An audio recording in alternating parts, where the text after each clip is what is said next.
This is Burges McCowan, criminal defense attorney here in the Phoenix, Arizona area.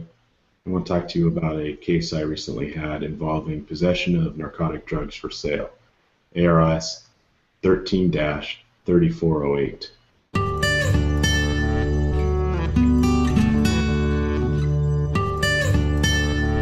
George is a client of mine that had this case, and unfortunately for him, he was on probation at the time this occurred.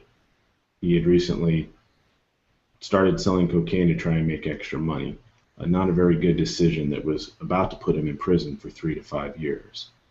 But fortunately, he had been pretty good on probation and it was almost over for him.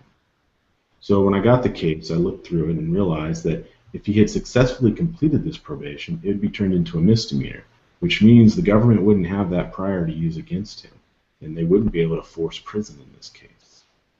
Now, usually once a case is already started, it's pretty hard to get this accomplished, but in this case, I was able to get this probation officer to successfully finish his probation and then got the court to designate it a misdemeanor so that now the government didn't have any leverage against him.